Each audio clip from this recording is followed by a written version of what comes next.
Good morning, good afternoon, good evening, and however you are listening to this podcast, great to have you with us. This podcast was triggered by Dan Price, who caused a little bit of interest, to say the least, when he established a $70,000 minimum wage for those people that worked at his Seattle-based company, Gravity Payments. Now, we got really interested in how the reality of that plays out. Maybe you can understand it when there's 20 or 30 employees, but what happens when that company or organisation is considerably larger? I'm joined on this podcast by my colleague, the great and powerful Kevin Green. We had a little bit of trouble on this recording as we were doing it. It dropped halfway through, so we did notice a few audio issues, so bear with us on that, but I think you'll find the content is absolutely worth the listen. Welcome to Leadership Bites with your host Guy Bloom, a leadership podcast, conversations, just me talking and occasional interviews. Check us out at livingbrave.com, and when you enjoy the episode, subscribe and tell everyone.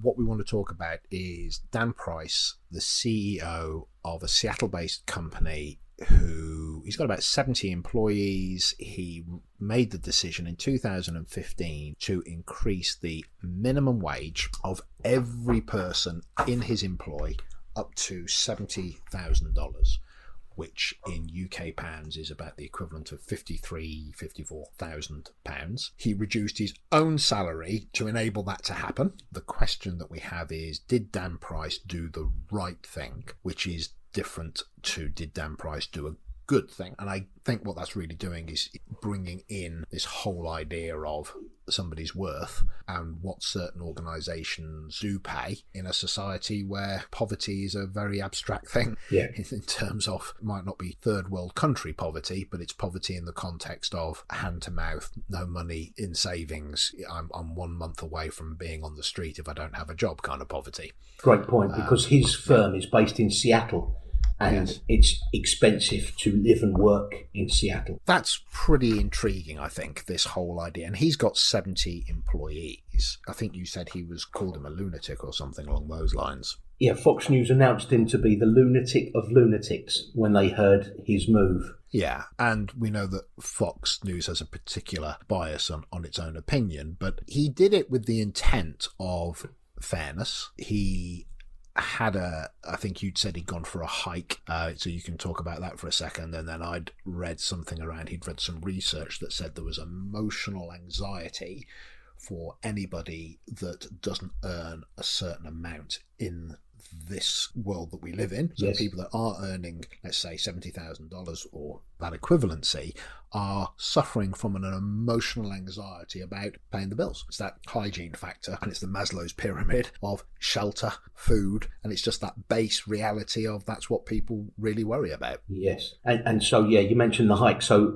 my understanding is that he was out for a bit of a walk up a mountain with a friend of his, and she was describing to him how she was struggling to pay her bills. She was earning $40,000 a year in Seattle, and that did not leave her enough left over at the end of the month to have enough luxury items. He goes to bed that night and struggles with that. So I guess the backdrop in my head is we can rely on governments to have a minimum wage in the name of fairness, but he decides, well, the government's minimum wage for Seattle doesn't take into account how much it costs to live and work here. So I can make up my own minimum wage for my company because I'm in charge of my own company. And he decides, following the research that says it should be $75,000 a year, I can decide to set my own minimum wage for my company. And so a lot of people end up doubling their salary overnight. Now, the criticisms of that is I'm a senior person and I work next door to Fred. Fred is frontline. He has nowhere near the skills or capabilities of mine, and yet he now earns something close to my salary because you've raised his minimum salary to 70. So I might be on $80,000 and I'm somebody very senior, and I might find that offensive because there's a huge gap in skill and capability, but a very small one in compensation. And as a result of his move, he had some senior people in his firm leave the organisation. And it's all very well and good saying, well done, Dan Price, for upping minimum salary. Yeah. But can your company afford to do that? For how long will you stay afloat? And of course, you probably got some things and observations to share. But actually, he's done flipping well. So he has, one would imagine, a group of people who are highly motivated to work and give of themselves because they're being paid, well, you could say, inverted commas, fairly, but at the very least you would go, well, I'm now being paid incredibly well to what my peers would make, therefore, by golly, I don't want to lose the opportunity to be working here. Yes. Can you imagine the clamour to try and get a job with his company now? Well, that's what I'm also interested in. Am I here now because of loyalty, or am I here now to get the salary? And it would be very interesting, wouldn't it, to say it probably is, and I do not know, culturally, let's just say, it's a really great place to work. Yes. And by guessing, anybody that's got a MD that's willing to do that, it probably is a good place to work. And if I was on that salary, and then while I was working for them, that happened, my sense of contribution would be extreme because I've already got that emotional connection to the business. Then you increase my salary. Wow, how fantastic. But I wonder what that means to new people coming in. Are they now coming for the culture, or are they now coming for the salary? And if things ever change culturally, because there are ebbs and flows, and it is quite a small company, and so it probably is quite a fun kind of family feel to it. As that business gets larger, A, can it sustain that salary? Because that would be quite interesting if they can't, and do they go, actually, as we expand, we can't keep this resource base going, so we make a decision not to get too much bigger. Or if culturally it gets bigger and so it starts to have pockets within most businesses where it's not quite as good as it maybe used to be, or things have changed. Am I now staying because I'm now paid very well? Yes, that's a great point to ask. So I think that places a pressure on their recruitment process. I can't imagine that they can have much churn. So their recruitment is going to be based largely on expansion. So they'll know the look and feel of the ideal employee, but now they need to be able to recruit for, what's your motivator? Are you just coming to us because we have a minimum salary of $70,000 per annum? So I would imagine if they get their recruitment processes really robust around sifting people out that might be attracted by the minimum salary only, I would imagine culturally they're in great shape to self-manage anyway, because I'm so fiercely loyal to this organisation and this CEO, Dan Price, who did this for us. If I do spot a co-worker that's kicking it back and got their feet up, so to speak, I would imagine they would self-manage that individual out of loyalty to the brand, to the organisation, to the culture.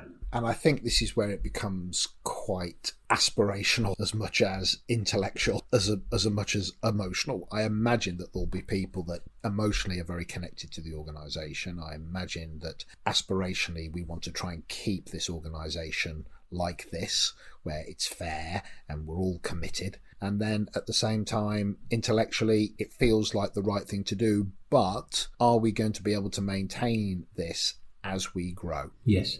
Because it's got to be win-win, hasn't it? It's got to be a win for you so that you can pay all your bills, and it's got to be a win for the organisation that we can still make a profit and expand according to my plans and aspirations. Yes, and that might mean that we attract the best, but the point is you're not necessarily going to attract the best because you're paying like that. You're going to attract a lot of people that want to be paid that amount. So back to your point about recruitment competence, our ability to find those people that aren't trying to come here just for the money actually becomes quite complex, because at interview everybody presents the best side of themselves.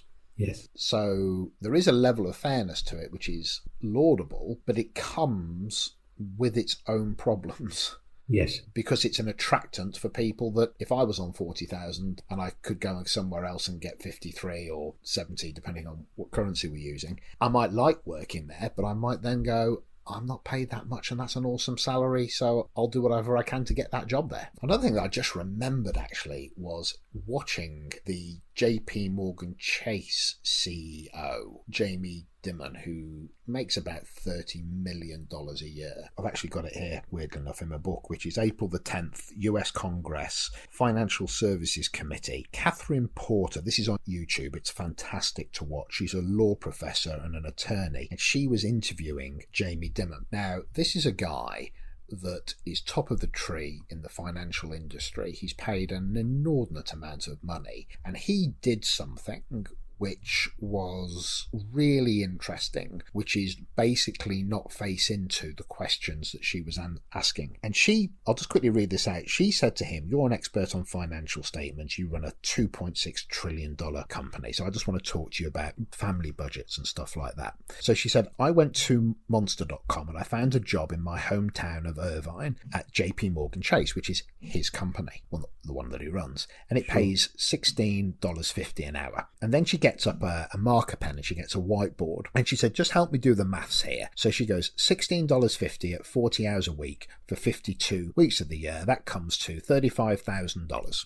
This bank teller, she says, let's just call her Patricia. She's got one child, a 6-year-old. She claims for one independent after tax, so she has $29,000. We divide that by 12 each month of the year. That equals $2,425 a month. She rents a one-bedroom apartment, so her and her daughter have the same room. The average one-bedroom apartment is $1,600. She spends $100 on utilities. That's $1,700 left. Take away the $1,600 for the rent and the utilities. That makes $1,700. That leaves her with a net of $725. Then she goes on. She's like me. She drives a minivan. That's $250 for the car, $150 for gas, petrol. That's $325. And she goes on to say, she buys ramen noodles, so she's eating low-budget food, $400. She's got a cell phone, the cheapest one you can get on the market. And she basically then says, school childcare so she can get to the job. I work out that she's minus $567 a month.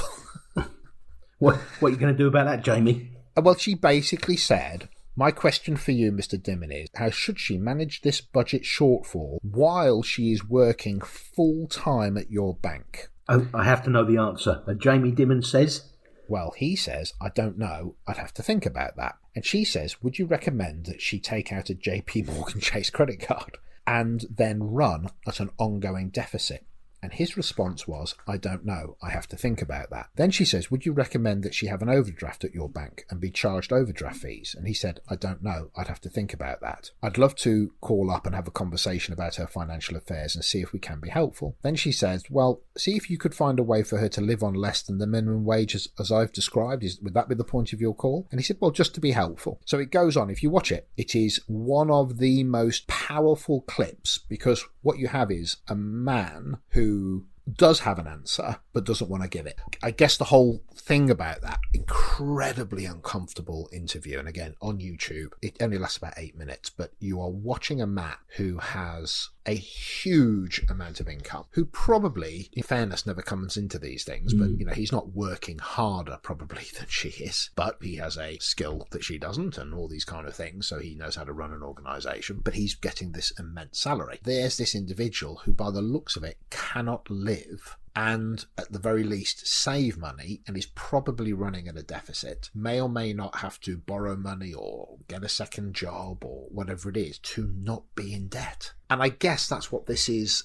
about in terms of the Dan Price thing. How many people are in the workplace, take away living at home with parents, which are people are doing for longer periods of time, how many people are in the workplace with a level of anxiety about their income? And all of this really is around culture, which is it surprising that we have people that operate from a position of submission? I daren't lose this job. Yeah, it's a big deal. There are CEOs, for example, Andrew Green, who runs a media manufacturing company in Fort Lauderdale, who's saying, I realised because of what Dan Price did that I'm earning 30 times the salary of most of my people, but I can't square away in my head that I'm 30 times more valuable than they are. And so he gave himself a pay cut, significant pay cut. And that speaks to the Jamie Dimon interview that you just described.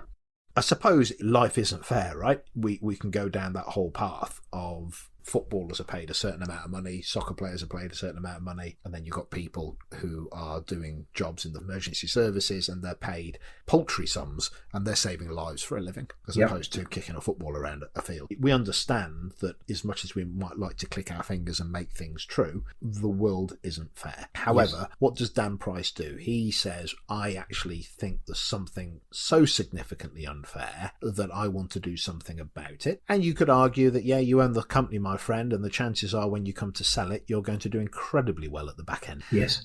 Who knows? But the question that we posed, which is, did Dan Price do the right thing by making everybody's salary $70,000 is almost maybe not the question. It leads into that thing of how fair are salaries in the UK, in the US, in Italy, in France, in basically first world countries, where there is this veneer of, well, not in a third world country. So who's really suffering? Well, actually, quite a lot of people are living in a constant state of anxiety. Yes. And I wonder when we as leadership development professionals are saying to people when it comes to cultural change, hold space, have an opinion, be curious, offer challenge, there's a lot of people that may very well go, yeah, but I can't risk it. I can't risk that being taken the wrong way. Because if I do, I'm not financially secure. Intellectually, bringing that curiosity, inverted commas, challenge into the workplace is the right thing to do, because senior people do require curiosity and challenge. But what you're really asking me to do, Guy, is to take a risk that could actually mean, if that person hasn't got the emotional intelligence and doesn't value it in the same way as you're espousing, I run the risk of being penalised or even let go in due course because of me operating inverted commas in the right way, but that not being taken as being on the bus or part of the team because I'm bringing challenge. And that just tells me that you're working in an organisation which is culturally not right yet. So the best case scenario is that the symbolic act demonstrated by Dan Price takes a hold. Other people take note. We have a flock of people wanting to work for the companies owned by the Dan Prices of this world, and then others have to follow suit, i.e. make it safe to stand up, be counted, stick your head above the parapet in the name of bringing challenge. There's a couple of other things that I think are in play here. The research says, which you're probably aware of, that money ceases to be a motivator for an employee as soon as you pay somebody enough to take money off the table, i.e. go back to what you mentioned earlier about Maslow. So there's some science and there's some examples, but it meant that Dan Price read an article, I think you mentioned earlier, from Harvard that says, yeah, that figure to take money away from people's heads, knowing that they can pay the bills and have a bit left over for luxuries, in the Seattle area was $75,000. So what it did for his people is to take the pain of, can I pay my bills, out of my head. And as a result, there are employee testimonies available on the internet that talk about how they bring a much better version of themselves to work with them every day just because they're not thinking about money. They're not worrying about money. Yes. Because he took it off the table through $70,000 a year as a minimum salary.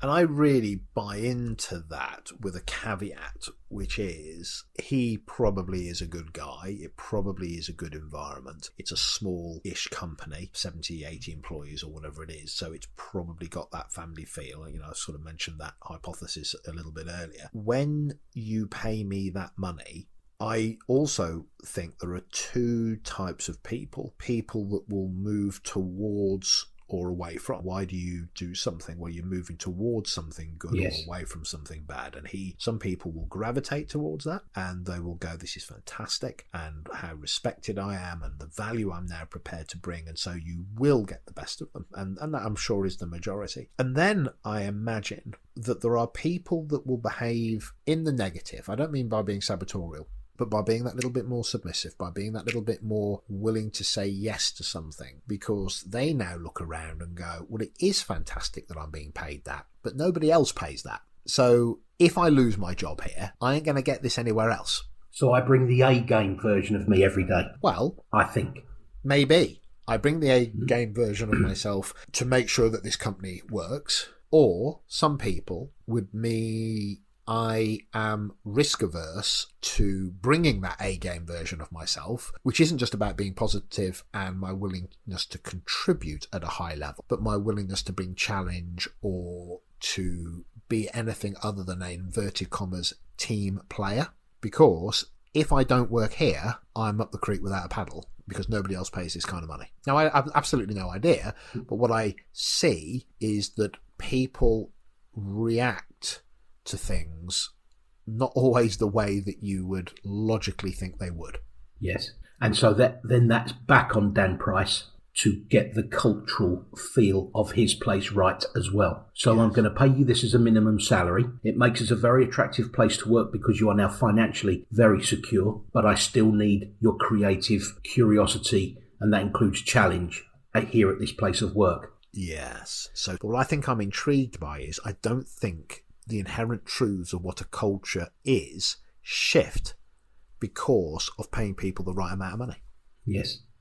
And I think he's getting it right, only because the follow-up articles that seem to be available on the internet says that his company has grown, because the doubters, like if you use Fox News' quote, the lunatic of lunatics. Yes. How long can that last? Well, it is lasting. It has lasted. And he's, I think, doubled his turnover, and he's expanded his staff from, at the time he made this move, from 30 to 70. So it's working out for him. But one last thing, which is quite a light-hearted moment, is culturally his workforce haven't quite gotten used to it, i.e. what the boss should look and feel like around this place. Because he downgraded his apartment, he rents out his mansion in the hills now, he's downgraded into a small bedroom apartment, and he was coming to work in a bit of an old banger. So the workforce clubbed together and bought him a Tesla, because that's what they thought the boss should arrive in. That's quite funny for me. The boss accepted his Tesla. Yeah. Thanks very much for paying us all a minimum salary of $70,000 a year, but actually, you've downgraded too much. Here's a better car for you to come to work in. That's hilarious. Isn't it brilliant? I love that. It's brilliant. It is brilliant. And, you know, this is where I get fascinated by the dynamics of what happens to an organisation when it grows. And there is an intimacy, isn't there? There is the phrase that everybody loves now, you know, a tribe. There is that work that says when a group of people are up to a certain size, there is an intimacy amongst those people because of the sizing of the group. But when you go above a certain size, you start to lose that family and that intimacy and that connection. And I've seen that in many organizations that have acquired, been integrated, become part of something bigger, or become bigger themselves, where they lament when it was smaller. Yes. And everybody knew everybody. So we used to work at Churchill Insurance, right? Yep. And that was, you know, not an insubstantial business, but it was at the time, it felt like a family. Everybody was more or less based at one site. Loved it. Then when it acquired other businesses and it got bigger, and then of course it got taken over by Royal Bank of Scotland, which is its own story. It's its own story that makes your eyes start to twitch just at the thought of it. But when it did, it became a different animal.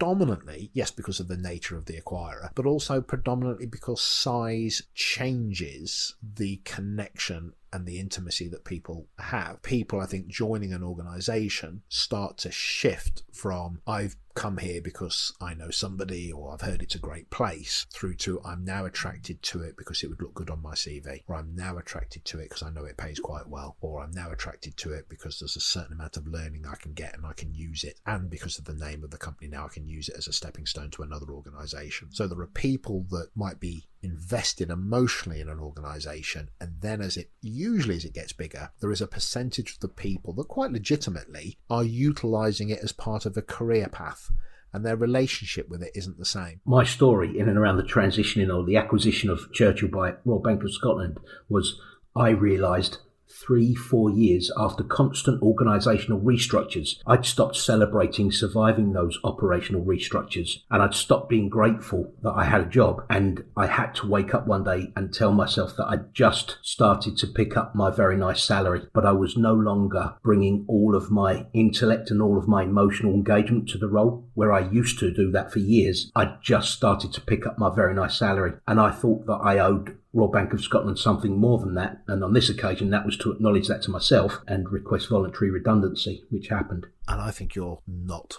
the norm.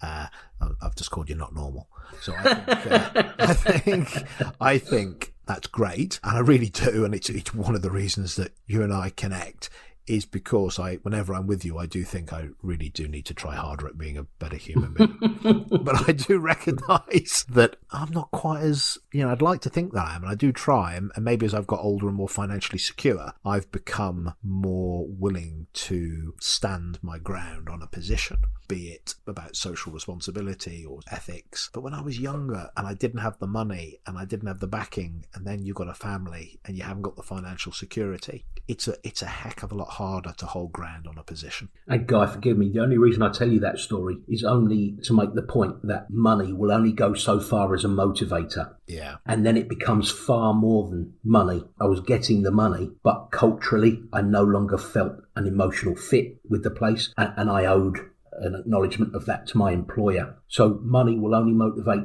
I think, everybody to a point. Like Dan Price acknowledged, he wasn't paying people enough. And so let's get money off the table as a motivator. Yes. And now you can relax in financial security. Now what can you bring to the world of work here? And I think he's nailed it. Yeah, so for me then, in summary, what I'm really kind of picking up on that is it's not so much that it's the answer. It's one of the foundation jigsaw pieces of the answer. I will pay you fair. And by doing that, hopefully that is an attractant. But like you then said, in terms of your emotional safety, as long as I'm still performance managing you as per normal, i.e. if you can't do your role, then you won't be here. But the reality of it is, well, you are here. We operate a truth that is around fairness here. Yep. And you can buy into that. I think the question, did Dan Price do the right thing? I think is yes. I think there is a real, when we look at corporate social responsibility, I'd be really interested. I've always said this, take off the word corporate. It's about social responsibility. And actually organisations should, just like that Jamie Dimon, JPMorgan Chase example, people should be being paid enough money to live, I don't even want to say well, but without fear. And that is where I think that then leads into a lot of the cultural dynamics that we get asked to deal with, which is help people engage, be brave, offer their thoughts, to offer challenge. And the answer is, well, then maybe also you need to pay them right. Yes. So they have the confidence to not fear losing their job, so they can have that foundational strength to contribute. Not always as simple as that because people's dynamics are different, but it's definitely a factor. I agree. Nice summary. Okay, well, on that note, we will close, and I'm going to go and check how much money I've got in my bank.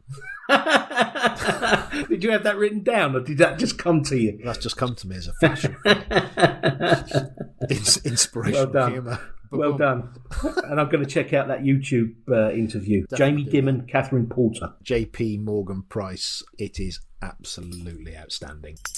That's it. Subscribe so you keep updated on new episodes. Visit livingbrave.com if you want to connect with us and find out more. This has been Leadership Bites. See you soon.